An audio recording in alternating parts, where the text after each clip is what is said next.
Isso aí. Tá gravando. Aí vai passando aqui, beleza. Vai lendo tudo Olá, pessoal. até acabar. Nosso assunto é graça. E vamos começar com a definição da graça. Dentro deste assunto de definição, é muito importante ter em mente a palavra graça tem um significado de não merecimento. Se alguém recebe alguma coisa de graça, é porque ela não mereceu. Então, poderia ser definido de uma maneira geral como um favor imerecido. Um outro ponto muito importante nessa palavra de graça é que dentro da graça há uma salvação. E essa é a parte talvez mais complicada de se entender a graça. Porque a salvação, ela envolve a graça e envolve a fé. A graça não depende de participação alguma do homem, somente de Deus e de Cristo. Mas a fé depende. Então, o que nosso assunto aqui é centralizar na graça. Então, que faz parte da salvação. Então, a graça, em particular, ela não depende de nenhuma participação humana, só de Deus e do seu Cristo. Como poderíamos definir a graça em termos assim mais bíblico? Graça é o plano de Deus em Cristo que salva toda a humanidade, reconciliando todo o mundo com Ele. Consiste de sua vinda em carne e sangue, em sua morte na cruz e na sua ressurreição, e completando aí a sua assunção aos céus, onde ele se apresenta como um sumo sacerdote e como um cordeiro ao mesmo tempo por toda a humanidade. Um versículo que nós poderíamos iniciar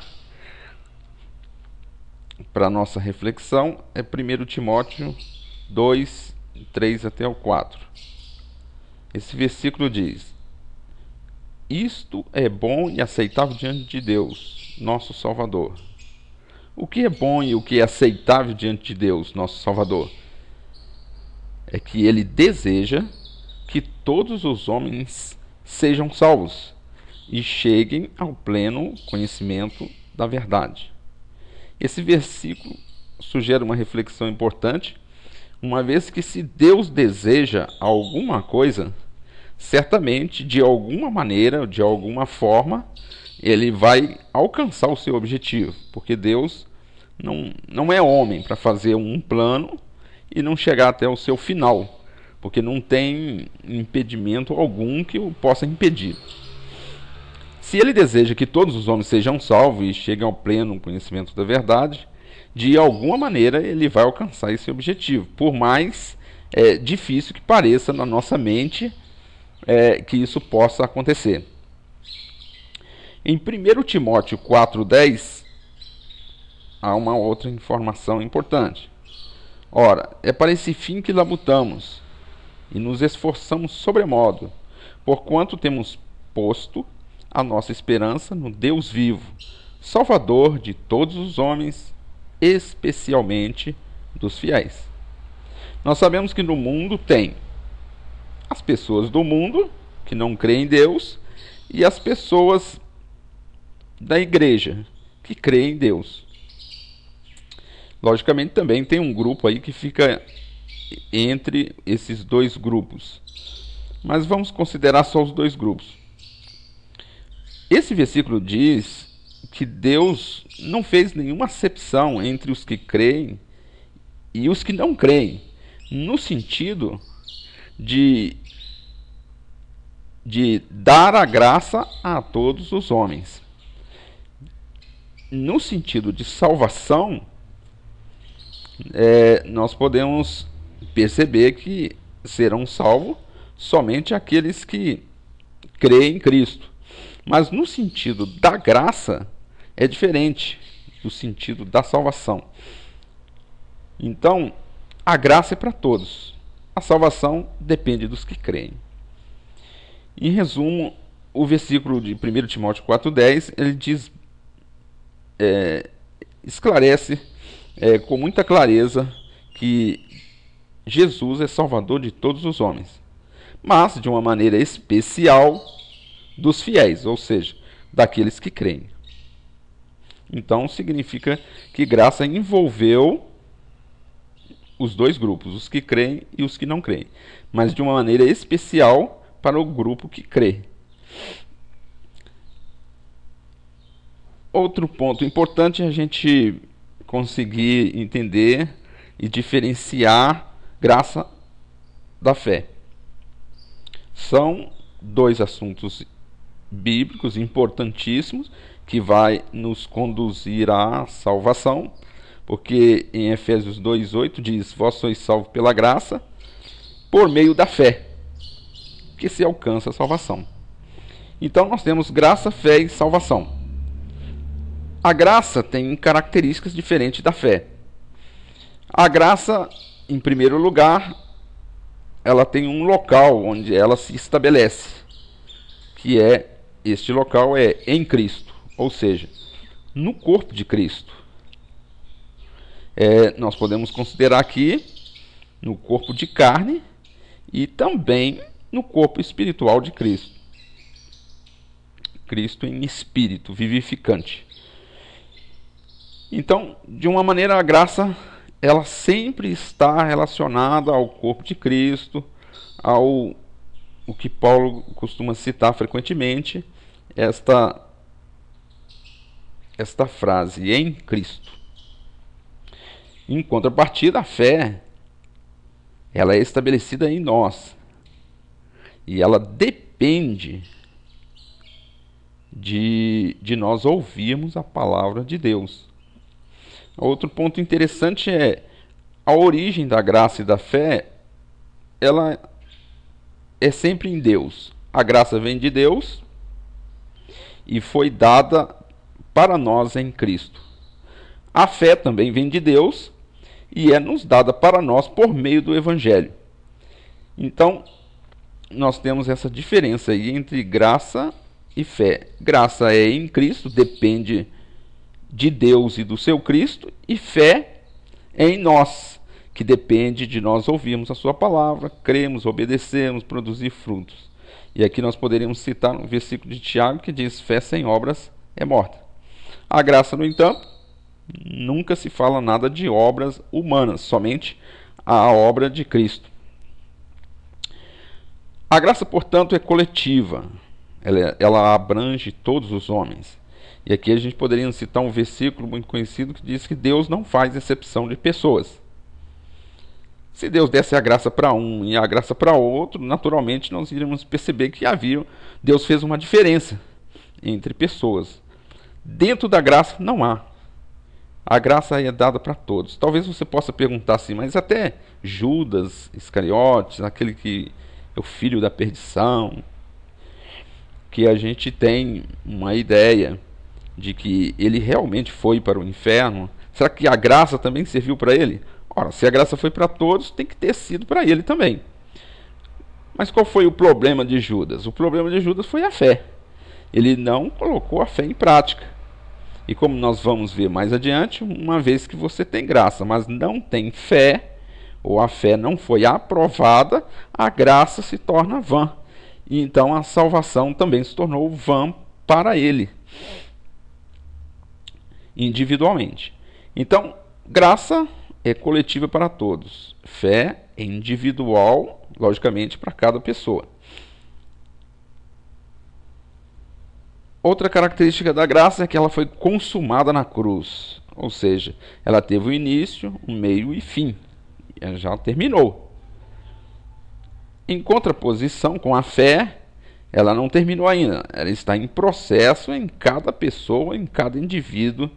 Então, a fé está em processo. Poderíamos citar aqui um versículo muito importante, que é Provérbios 4:18, que diz que a vereda do justo é como a luz da aurora, que vai crescendo, crescendo à medida que o dia vai se transcorrendo, até se tornar meio-dia, um dia perfeito. Então, da mesma forma, a fé. A fé ela vai crescendo, crescendo, até se tornar uma fé adulta, amadurecida. A graça consumada na cruz, a gente pode lembrar do versículo que Jesus disse na cruz: está consumado a obra que tu me deste a fazer.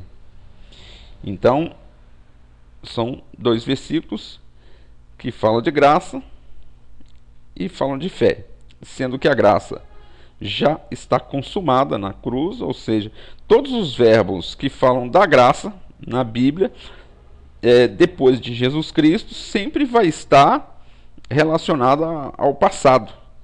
Enquanto todos os verbos que falam da fé na Bíblia vão estar sempre relacionados a um futuro, a um presente ou futuro. Por quê? Porque ela está em processo. A graça foi completada.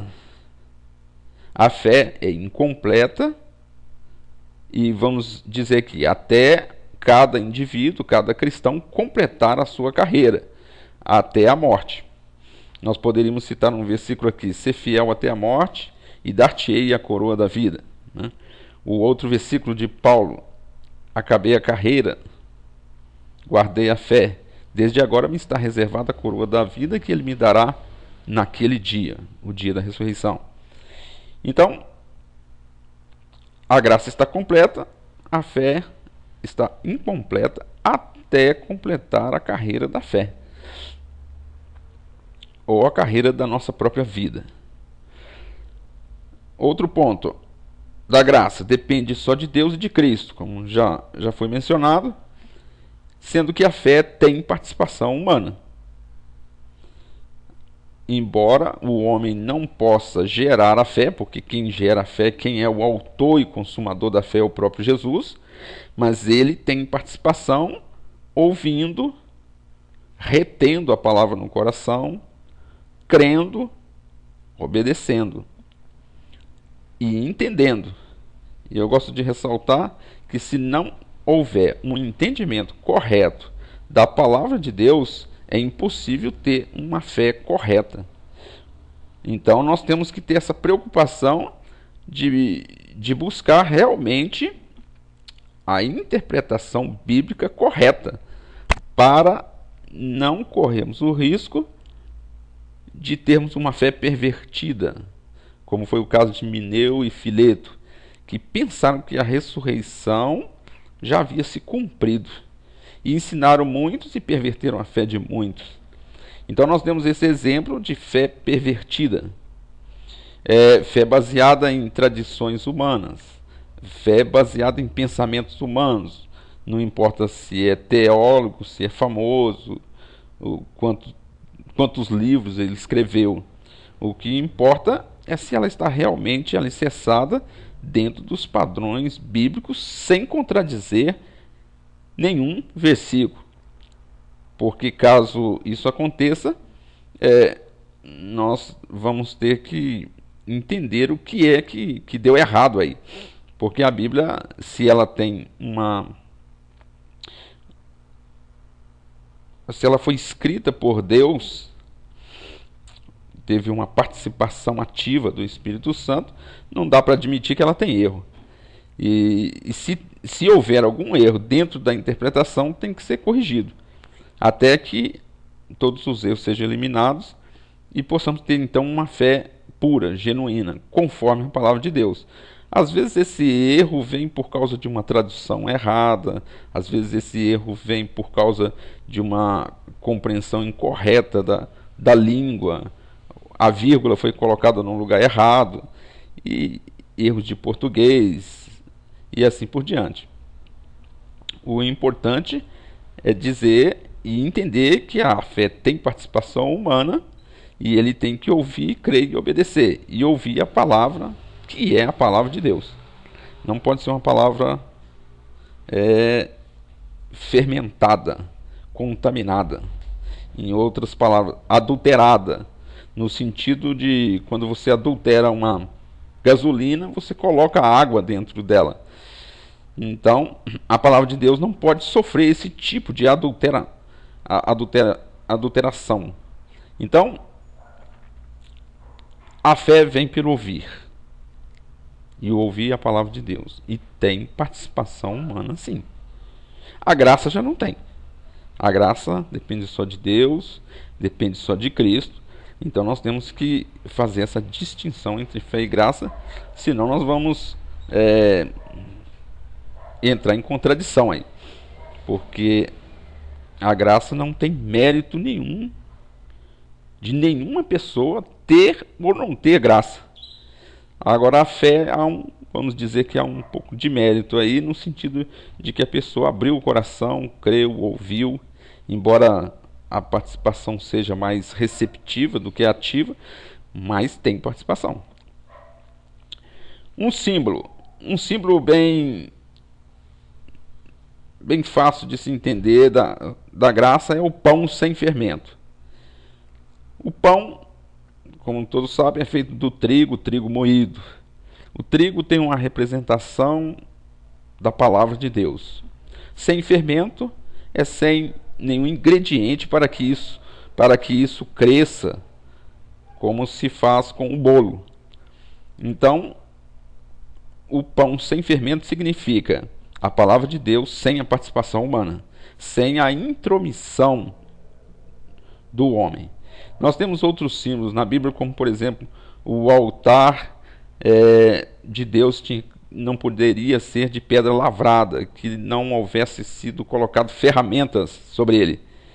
Então, é um outro exemplo de que Deus, quando está trabalhando com a graça, fazendo a graça, ou fazendo entender a graça, ele tira totalmente a participação humana. Então tem o pão sem fermento, nós temos essas pedras que não podiam ter participação de ferramenta humana, nós temos, por exemplo, o sábado. O sábado é um símbolo da graça, que o homem não tinha participação, ele não podia trabalhar no dia de sábado. Tudo isso envolve a não participação do homem. Nós temos também um símbolo como o mel, por ser doce, representando assim, o amor de Deus para com toda a raça humana, independente dos seus pecados. O símbolo da fé, pão com fermento. Nós temos aí duas festas no Velho Testamento, a festa dos pães asmos e tem a festa da primícia. Então a festa dos pães asmos representa a graça, sem participação humana. A festa da Páscoa, né? E a festa das primícias, aí tinha bolos com fermento e tudo bem. Então, são dois símbolos interessantes de se observar. A graça que nos coloca em uma condição de já salvos em Cristo Jesus antes da ressurreição. Então aí é uma frase que exige bastante conhecimento bíblico para a gente entender, em primeiro lugar, que a salvação ela vai se concretizar, ela vai se realizar por completo na ressurreição. Porque antes da ressurreição, o homem ainda permanece pecador e ainda permanece mortal. E uma vez que a gente entenda que a salvação de uma pessoa está ligada a ele não ter pecado e não ter morte, uma vez que esse entendimento ficar bem claro, então a graça nos coloca em uma condição já salvos em Cristo Jesus antes da ressurreição, que é uma coisa que aparentemente impossível. Como você pode estar salvo antes da ressurreição? Como você pode estar salvo em pecado? Como você pode estar salvo tendo morte no corpo? É como se você, que é mortal, dissesse que tem vida eterna. Ora, se você tem vida eterna, você não morre. Ora, se você morre, não tem vida eterna. Se você está salvo, então você não vai morrer. Se você está salvo, você não vai pecar. Mas a graça faz um tipo de efeito antes da ressurreição. Um efeito que nos coloca já salvos de uma maneira bem específica e bem explicada na Bíblia, mas muitas vezes mal entendida. Como é que uma pessoa pode estar salvo antes da ressurreição? Essa seria uma pergunta assim bem focalizada que vai buscar o entendimento correto. Para ser salvo, tem que passar pela morte. Porque o salário do pecado é a morte. Uma vez que todos pecaram, tem que morrer primeiro. Então, de que maneira uma pessoa pode ser salva? A resposta está nesta frase do apóstolo Paulo, em Cristo Jesus. Ou seja, no corpo de Cristo. E é esta frase, em Cristo Jesus, é que faz todo o sentido de você entender o que é graça e o que é a salvação antes da ressurreição. Vamos passar um pouco sobre o fé e depois a gente vai voltando nesse assunto até ficar mais claro que dentro da graça há uma salvação, mas essa salvação está condicionada a um lugar que é dentro do corpo de Cristo. E ela é antes da ressurreição. A fé também tem uma salvação, mas esta fé da salvação nós vamos observar que é depois da ressurreição. Então, a fé nos coloca em um patamar de esperança e perseverança até o fim, porque ela é um processo, como nós já falamos, para uma salvação que está no futuro e será realizada em nós na ressurreição da igreja. Então, a fé, ela tem uma salvação depois da ressurreição da igreja.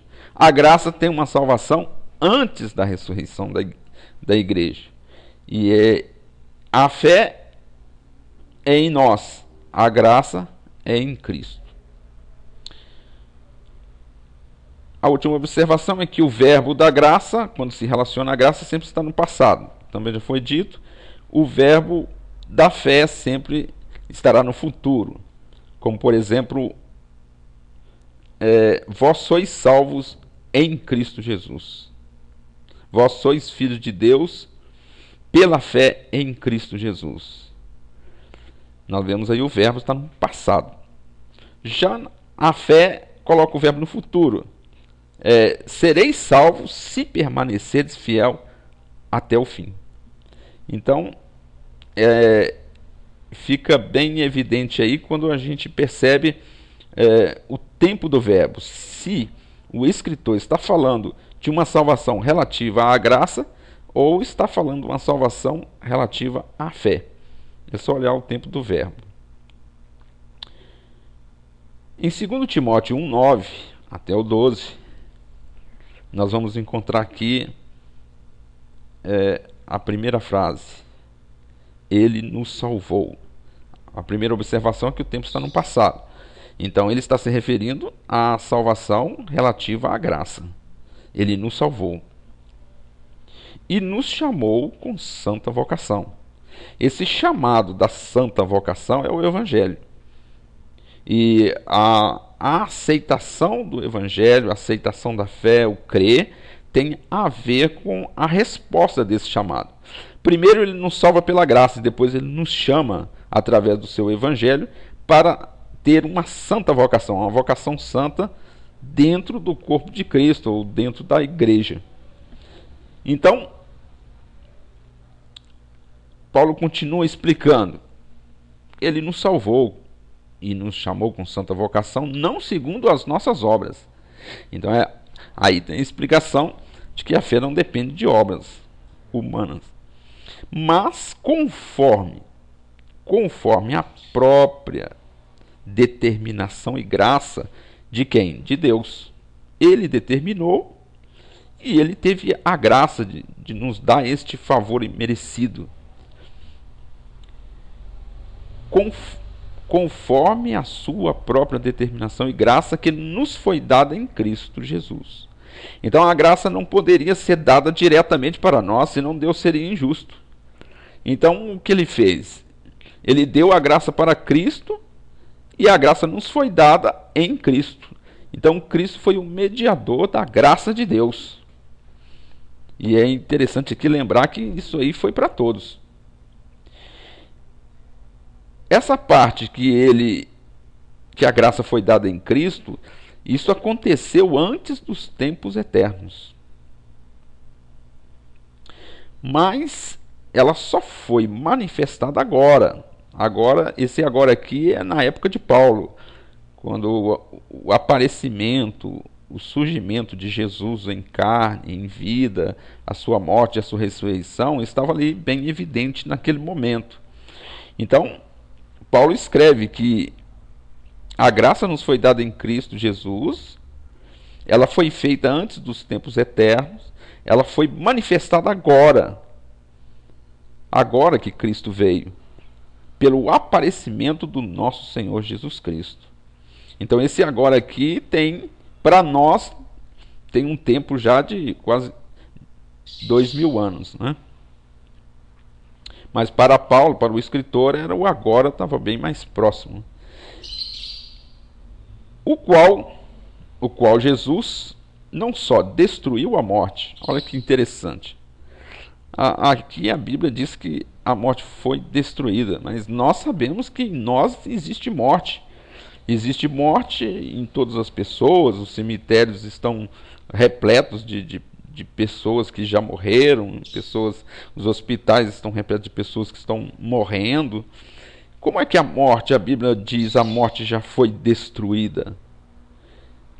É fácil entender isso se nós lembrarmos que a graça ela está centralizada dentro do corpo de Cristo.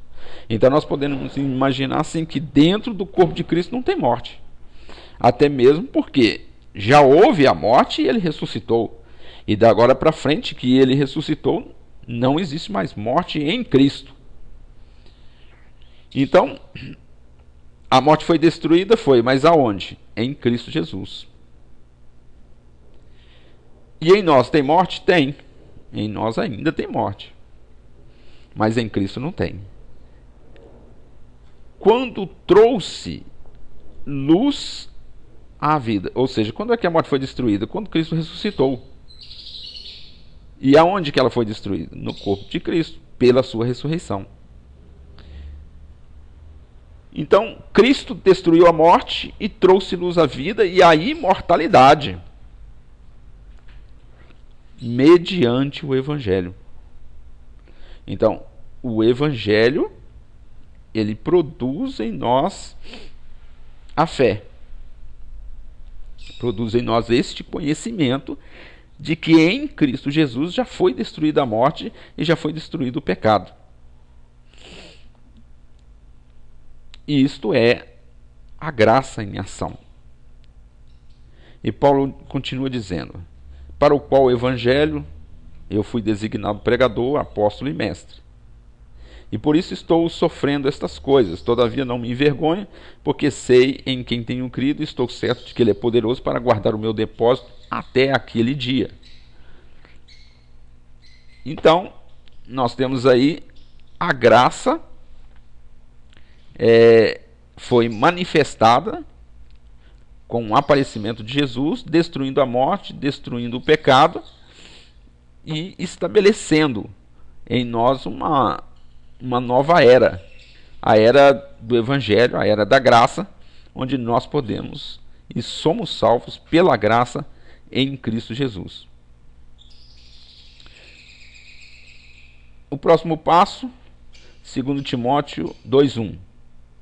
Tu, pois, filho meu, fortifica-te na graça que está em Cristo Jesus. Então, esse versículo ele esclarece mais uma vez que a graça está em Cristo. Romanos 3:10, como está escrito: não há justo, nenhum sequer. Então, nós vemos aqui que em 2 Timóteo 2:1, a graça está em Cristo. Então, a graça destruiu o pecado, destruiu a morte, mas isso é em Cristo. Porém, em nós ainda há pecado e ainda há morte, conforme está Romanos 3:10. Não há um justo, nenhum sequer. Porquanto a graça de Deus se manifestou salvadora a todos os homens. A Bíblia sempre insiste que a graça é para todos. 2 Timóteo 2:4, o qual deseja que todos sejam salvos e cheguem ao pleno conhecimento da verdade. Esse nós já falamos. 1 Timóteo 4:10 também já falamos. Ora, é para esse fim que labutamos e nos esforçamos sobremodo, porquanto temos posto a nossa esperança num Deus vivo, Salvador de todos os homens, especialmente dos fiéis.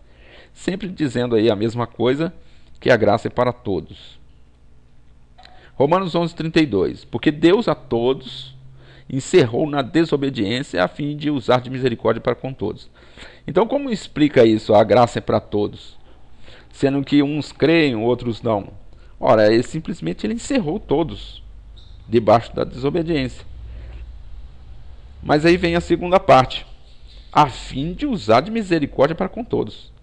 Então, ao mesmo tempo que ele julgou todos e os considerou pecadores, ele também usou de misericórdia para com todos por meio de Cristo, por meio da sua graça. Ainda fica faltando a fé. Por enquanto nós estamos falando só da graça.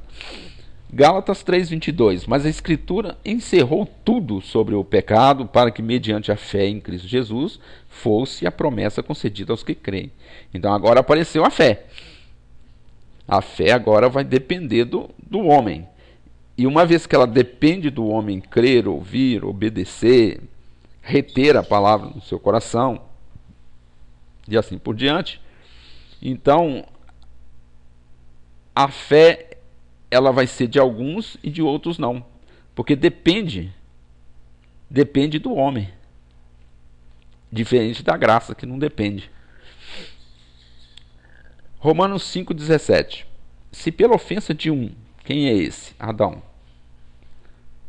E por meio de um só, Adão, reinou a morte, muito mais os que recebem a abundância da graça e o dom da justiça reinarão em vida por meio de um só, saber Jesus Cristo.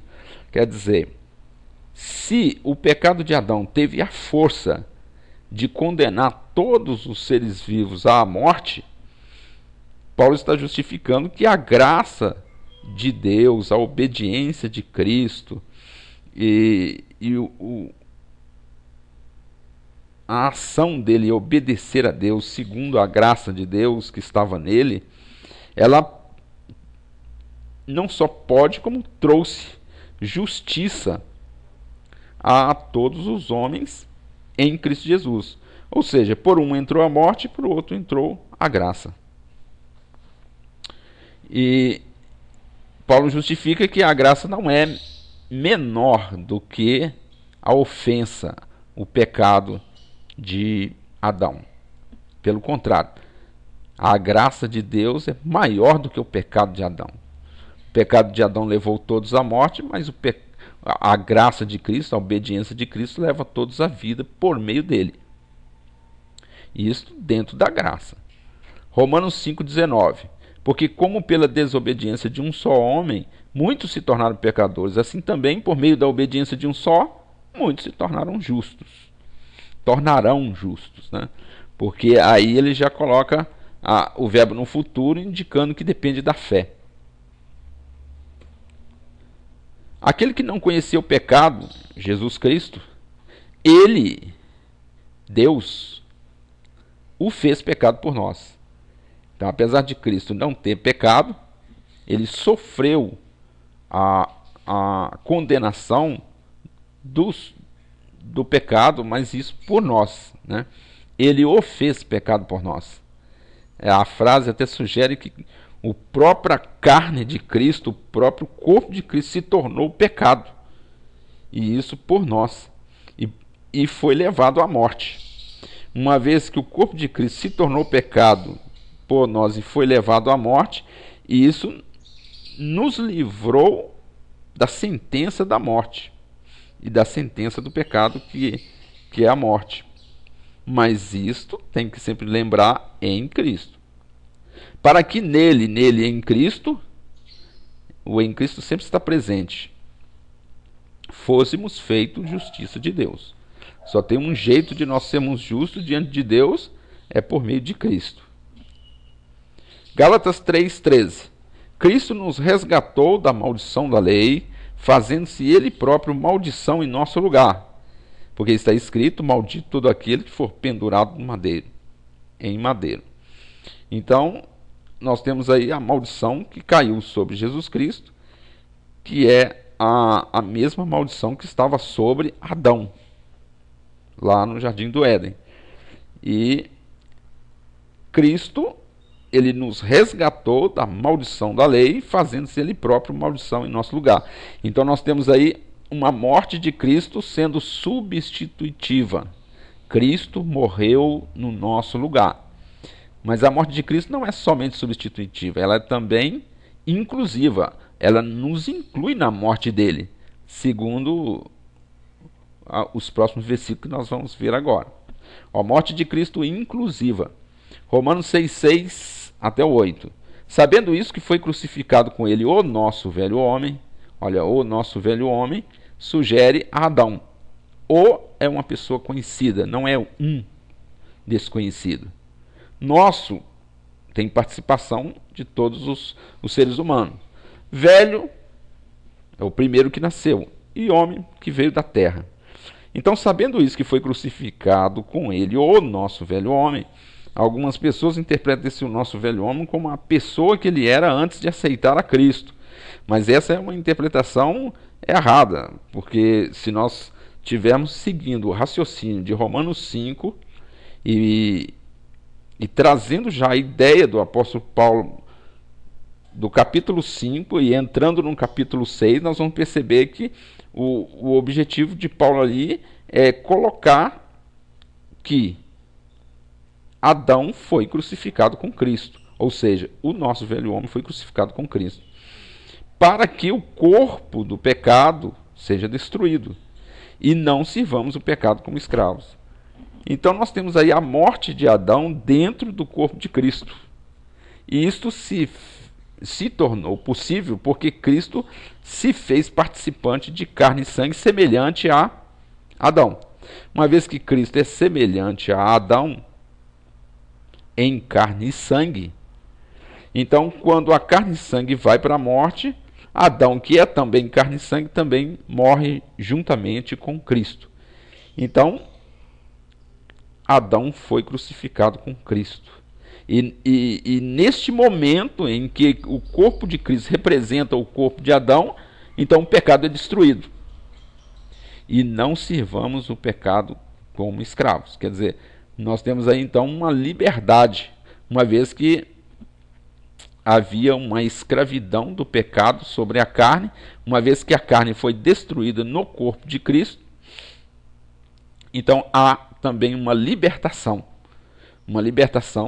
do pecado dentro da morte de Cristo. E exatamente essa libertação que nos leva à salvação pela graça em Cristo Jesus. Porquanto quem morreu está justificado do pecado. Quem foi que morreu? Cristo morreu. E quem morreu junto com ele? Adão. Se Adão morreu junto com Cristo, então todo o pecado foi justificado diante de Deus. Mas isto é em Cristo. Ora, se já morremos com Cristo, cremos que também com ele viveremos.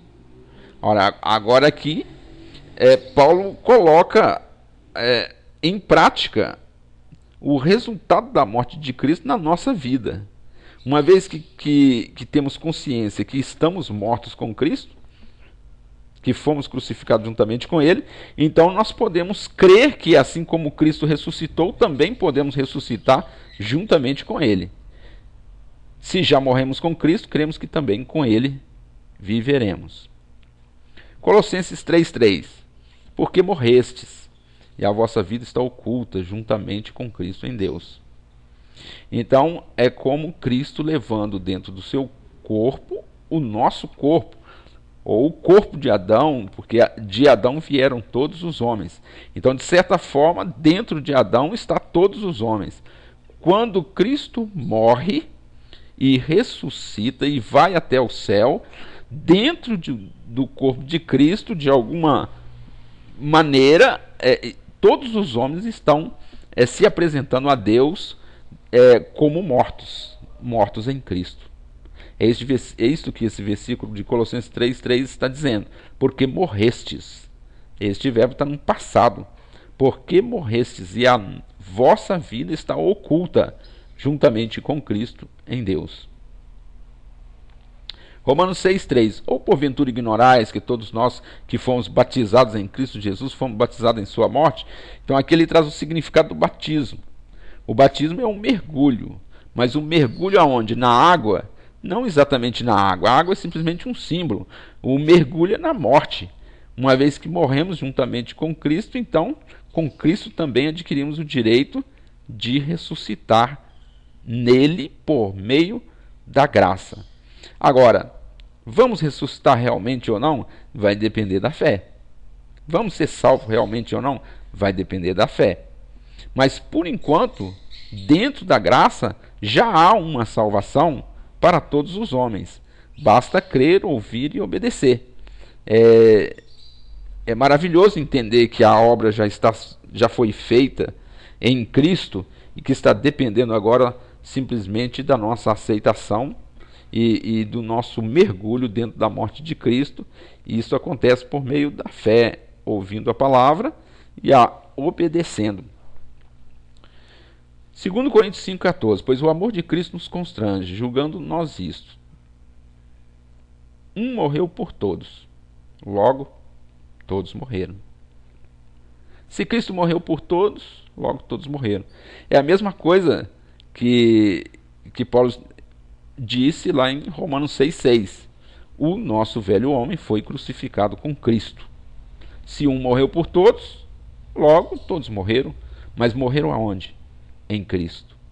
Então, dentro da graça, dentro do corpo de Cristo, todos morreram. E também todos ressuscitaram e todos se apresentaram diante de Deus nos céus, dentro do corpo de Cristo.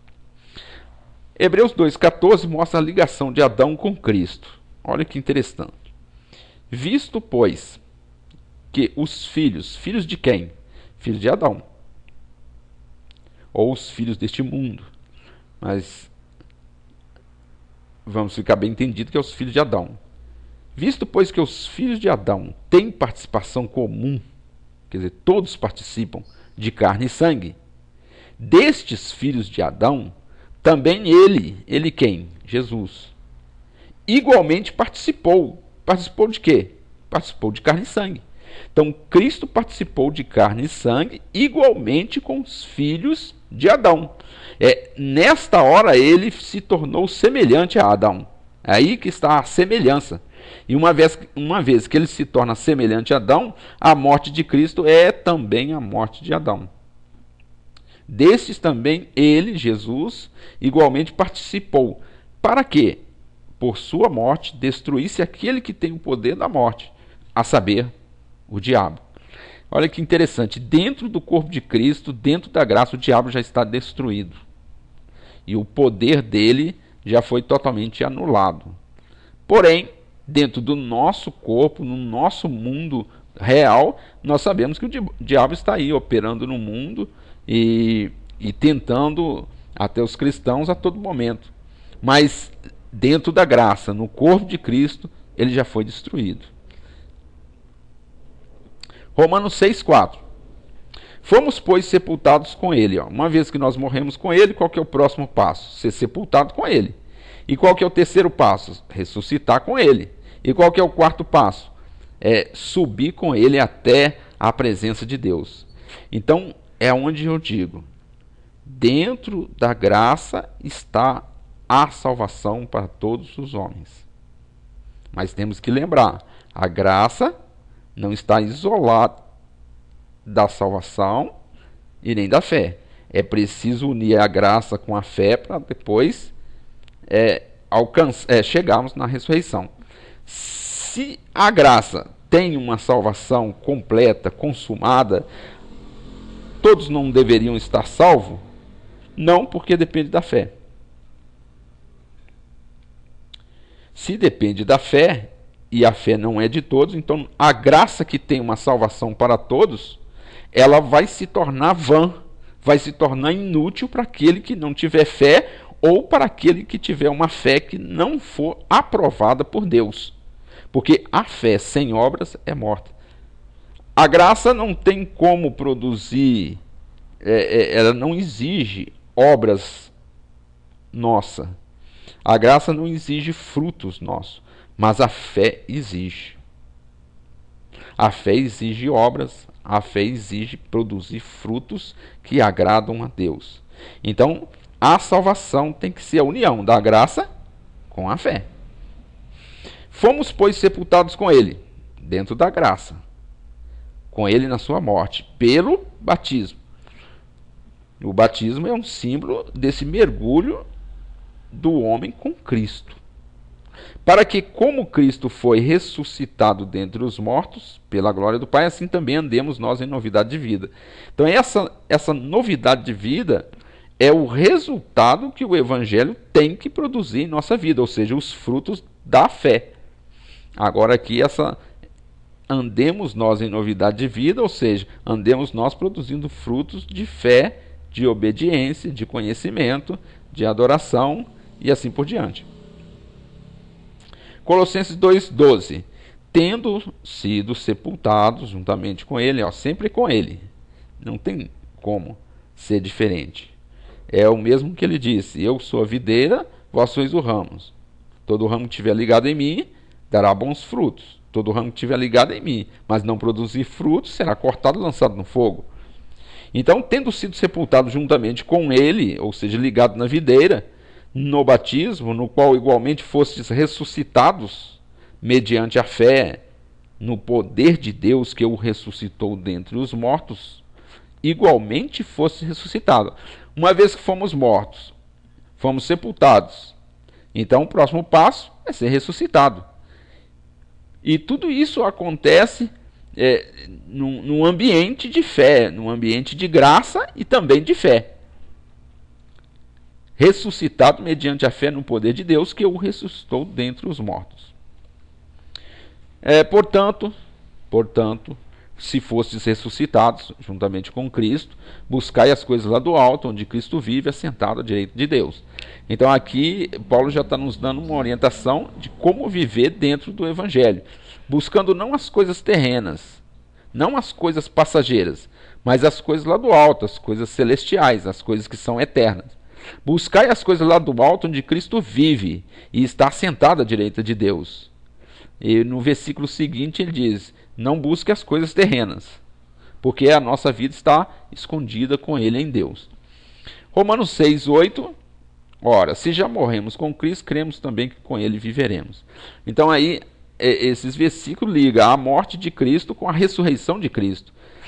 Nós morrendo com Cristo, também ressuscitaremos com ele e viveremos para ele. Esta é a essência do Evangelho de Cristo. No final, sempre vai gerar obediência, porque sem obediência não tem salvação.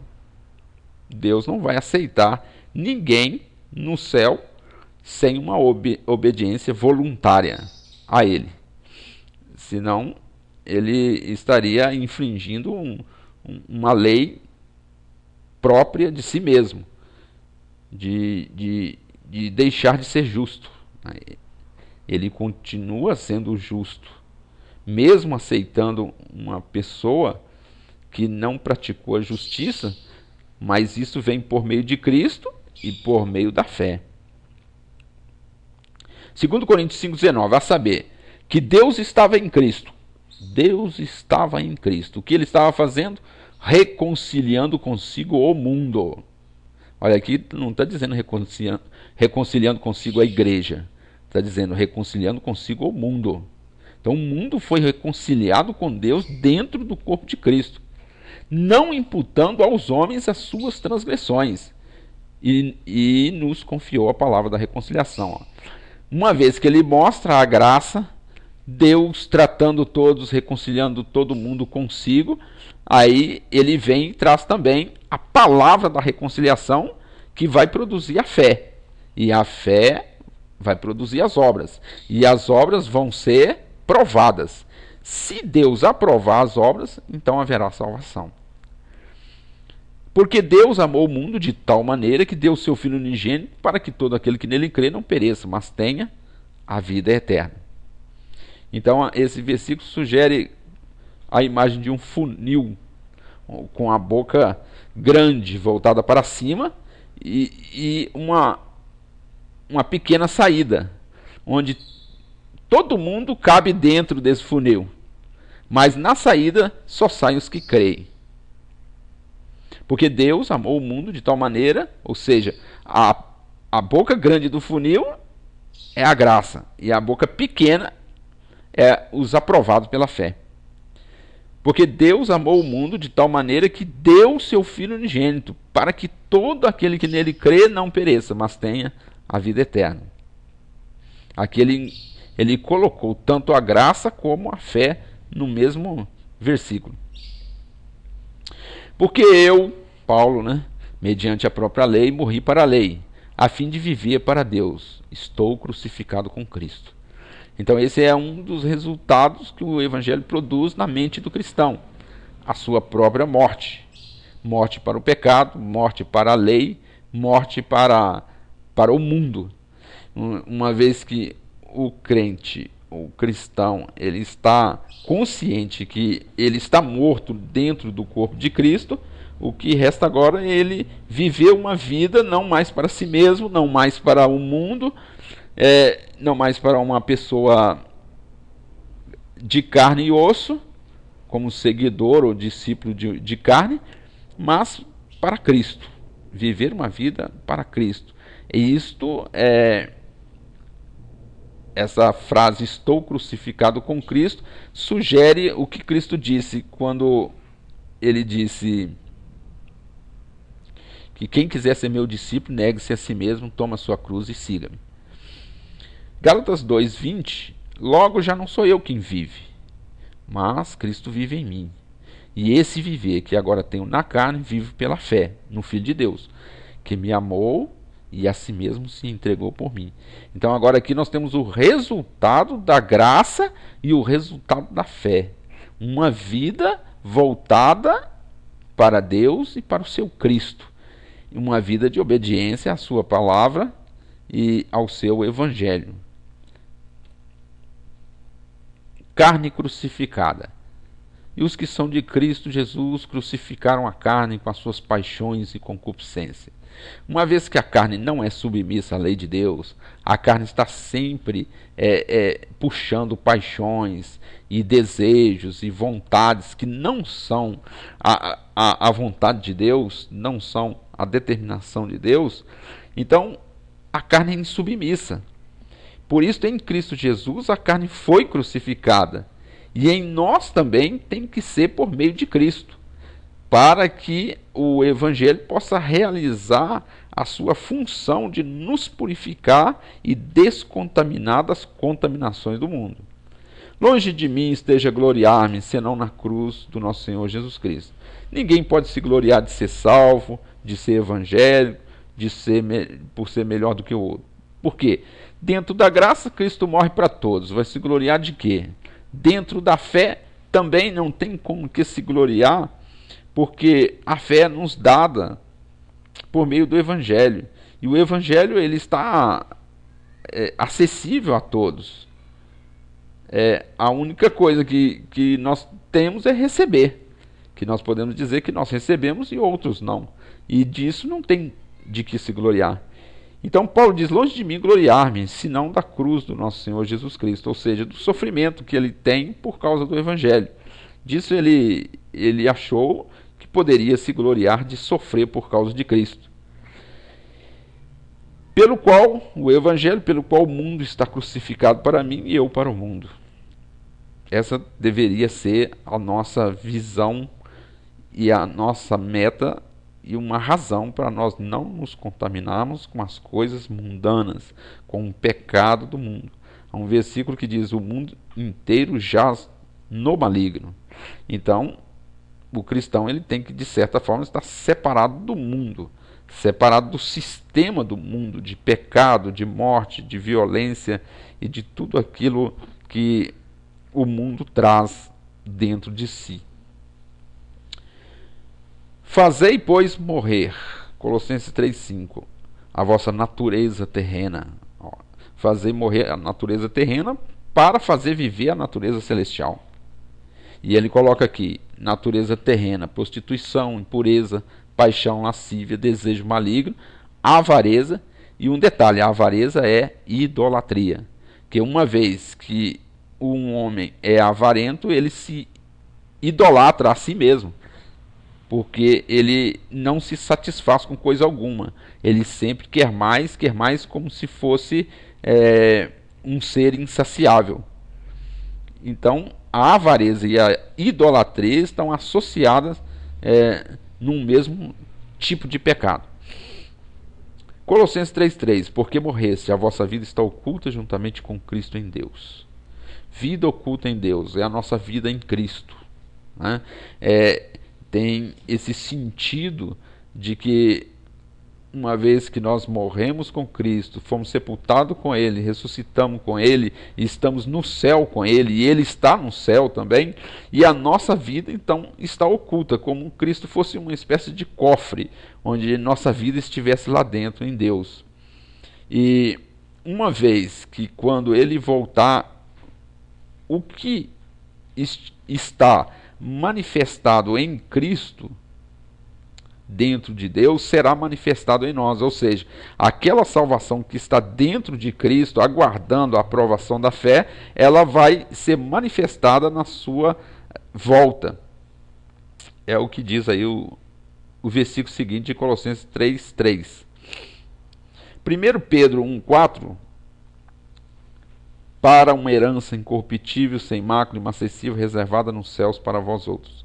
Então nós vemos aí que a herança está reservada nos céus. E reservada aonde? Ela está reservada dentro do próprio corpo de Cristo. É a nossa vida oculta. 1 de Pedro 1,5, que sois guardados pelo poder de Deus, mediante a fé, para a salvação preparada para realizar-se no último tempo. Então nós vemos aqui que nós estamos guardados mediante o poder de Deus e mediante a fé para a salvação. Só que a salvação que não se realizou ainda em nós, se realizou em Cristo, mas não em nós. Mas ela está preparada para revelar-se no último tempo, ou seja, no dia da ressurreição. 1 João 5, 11 e 12, a vida eterna em Cristo. O testemunho é este, que Deus nos deu a vida eterna, e essa vida está no seu Filho. Aquele que tem um filho tem a vida, aquele que não tem um filho não tem a vida. Olha, como um homem mortal pode ter vida eterna? A resposta é no seu Filho. Mas onde está o seu Filho? Está em nós ou está no céu? Está no céu. E em nós o que nós temos? Nós temos a fé no Filho de Deus. Então, parece aí um paradoxo que um homem mortal ter vida eterna. Só há uma maneira de um homem mortal ter vida eterna. Essa vida não está nele. Se estivesse nele, ele não morreria. E aonde que está a vida? Está no Filho. Então, porque nós temos o Filho por meio da fé, por meio da graça, então nós dizemos que temos vida eterna por meio de Cristo. Não que ela esteja conosco. Regiões celestiais em Cristo. Bendito Deus e Pai do nosso Senhor Jesus Cristo, que nos tem abençoado com toda sorte de bênção espiritual nas regiões celestiais em Cristo. Isso é o mesmo raciocínio. Estamos mortos com Cristo, sepultados com Ele, ressuscitados com Ele e subimos ao céu com Ele. E a nossa vida está escondida lá. Por isso nós fomos abençoados com toda a sorte de bênção espiritual, que nós poderíamos colocar como celestial, nas regiões celestiais em Cristo. Efésios 2,6, e juntamente com Ele nos ressuscitou e nos fez assentar nos lugares celestiais em Cristo Jesus. Diz aí a mesma coisa. Ligados na terra, ligados no céu. Mateus 16:19 diz: Dar-te-ei as chaves do reino dos céus, o que ligares na terra terá sido ligado nos céus, o que desligares na terra terá sido desligado nos céus. Mateus 18:18 diz: Em verdade vos digo que tudo que ligares na terra terá sido ligado nos céus, e tudo que desligares da terra terá sido desligado nos céus. Então essa ligação entre terra e céu só pode ser por meio de Cristo e por meio do Evangelho de Cristo. Então nós temos a graça e a fé atuando nesta ligação entre o homem terreno e Cristo, que é celestial. De maneira que, se estiver ligado na terra, está ligado no céu. Se estiver ligado no céu, está ligado na terra. Mas isso é tudo por meio de Cristo, né? O último Adão.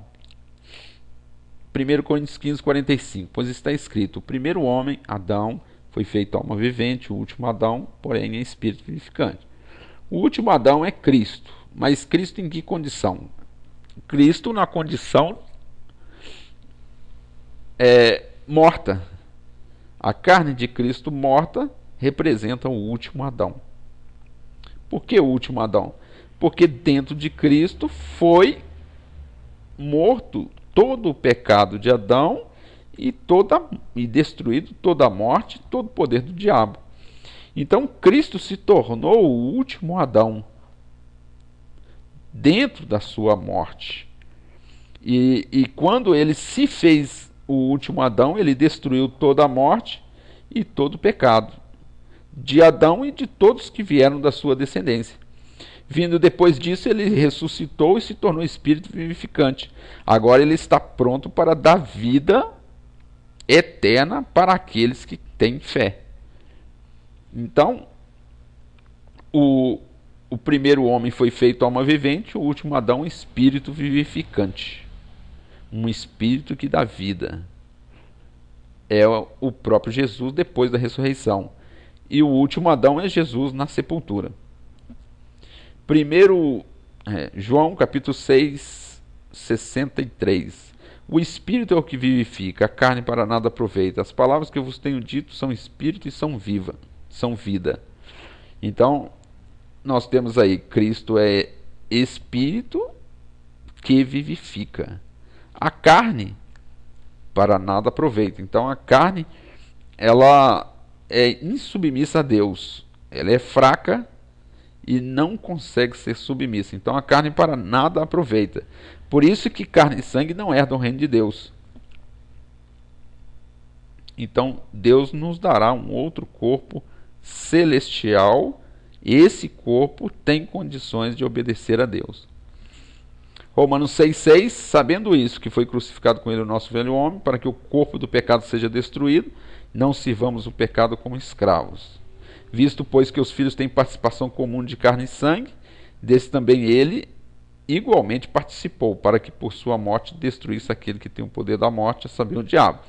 Então nós temos aí o último Adão, né, o corpo do pecado destruído. E aí nós temos o fim da carne dentro do corpo de Cristo, resultando no fim do pecado, no fim da morte, na destruição do diabo. Mas tudo isso em Cristo, dentro da graça. A inclinação da carne é morte. Por isso o pendor da carne, a inclinação da carne,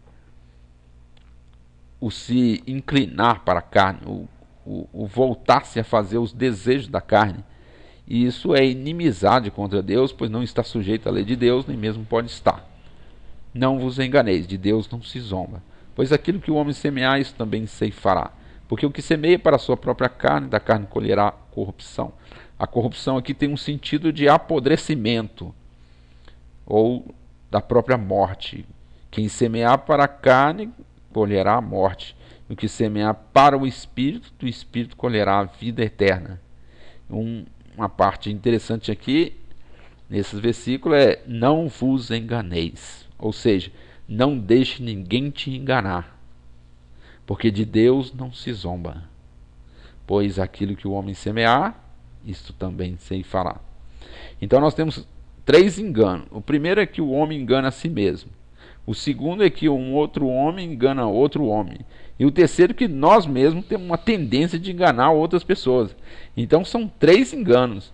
E a Bíblia diz: não vos enganeis, de Deus não se zomba. Em 1 Coríntios 15:50, isto afirma, irmãos, que a carne e o sangue não podem herdar o reino de Deus, nem a corrupção herdar a incorrupção.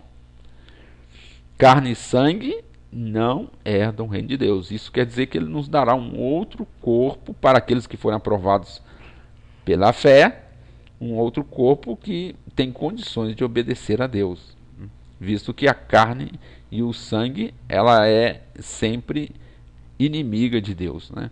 Por isso nós temos que estar sempre negando os desejos da carne, mortificando a nossa natureza terrena. Primeiro, Romanos 13:14. Mas revestivos do Senhor Jesus Cristo, e não disponhais para a carne no tocante às suas concupiscências. E nada disponhais para a carne no tocante às suas concupiscências.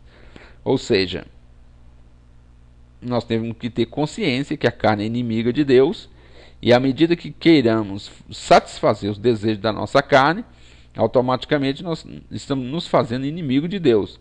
Então, o que Paulo diz? Revestivos do Senhor. Como se Jesus Cristo fosse uma vestimenta. E revestir de Jesus Cristo significa viver como Jesus Cristo viveu, resistindo ao pecado, resistindo à carne. E ele diz: nada disponhais para a carne no tocante aos seus desejos, às suas concupiscências. Ora, as obras da carne são conhecidas: prostituição, impureza, lascívia, idolatria, feitiçaria, inimizade, porfia, ciúmes, iras, discórdias, dissensões, facções, invejas, bebedices, glutonaria e coisas semelhantes a esta, a respeito das quais eu vos declaro, como já outrora vos preveni, que não herdarão o reino de Deus os que tais coisas praticam. Então aqui nós vemos claramente que o Evangelho ele nos chama para uma vida de obediência a Deus e de aperfeiçoamento dentro dessa obediência, se afastando de tudo aquilo que é mal, tudo aquilo que é da carne, tudo aquilo que contraria a vontade de Deus. E nós, na qualidade de cooperadores com ele, também vos exortamos a não recebais a graça de Deus em vão. Como a graça de Deus tem uma salvação, se nós não nos dispormos a ficar debaixo da graça e não nos dispormos a ter uma fé que produza obras suficiente a dar frutos, que seja da vontade de Deus, do agrado de Deus,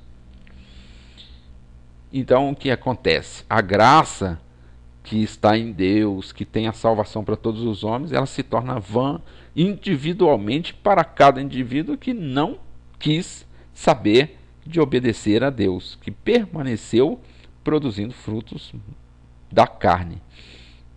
Então é uma advertência muito, muito forte aí para nós entendermos toda essa questão que a graça de Deus, ela pode se tornar vã, mas dentro de uma escolha que depende do homem, de não obedecer a Deus pela fé.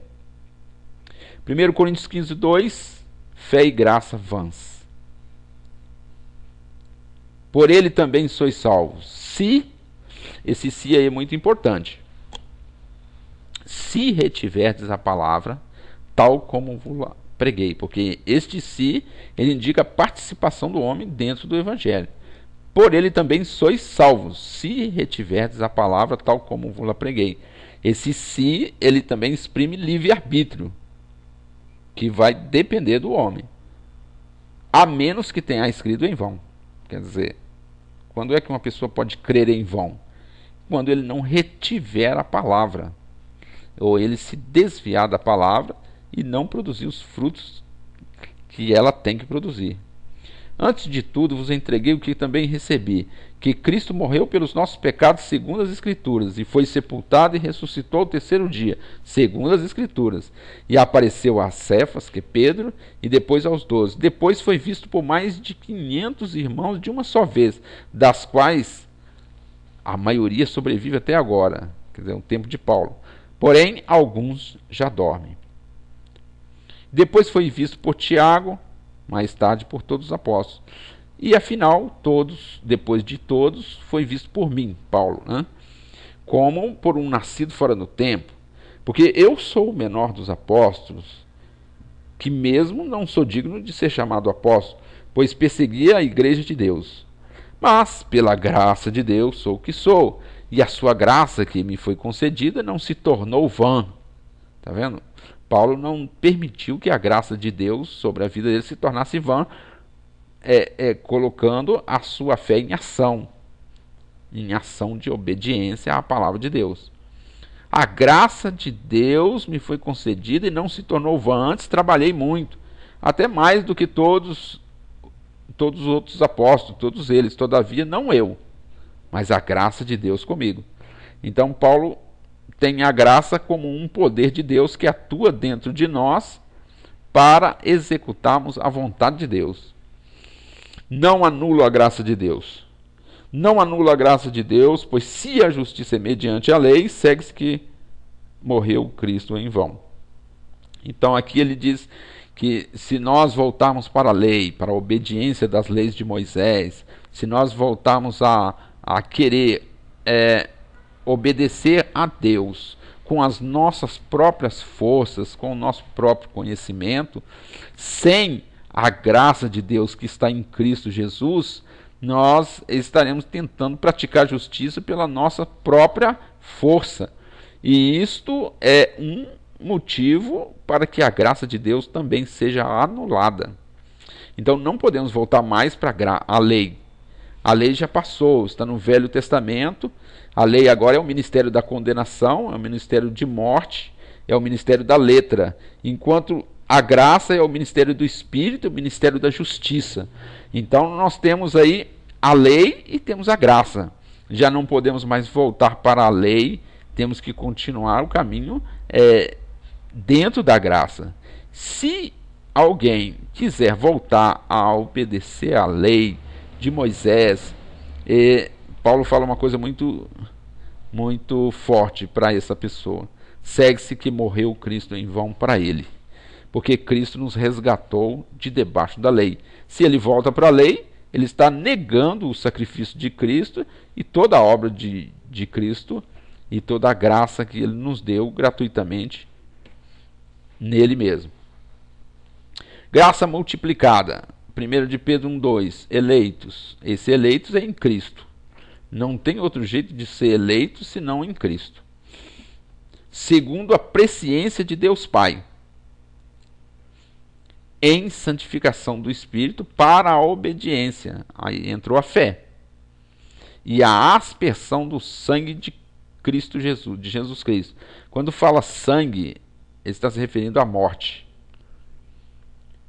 A aspersão do sangue de Cristo, dizendo assim, que nós somos eleitos em Cristo Jesus segundo a morte dele. graça e paz vos sejam multiplicadas. Ou seja, quando a graça é multiplicada, quando nós obedecemos a Deus. Então, quando nós obedecemos a Deus e pregamos o Evangelho, então a graça de Deus está sendo multiplicada. 2 Coríntios 4,15. Graça multiplicada, porque todas as coisas existem por amor de vós, para que a graça, multiplicando, torne-se abundante em ações de graça por meio de muitos, para a glória do Pai.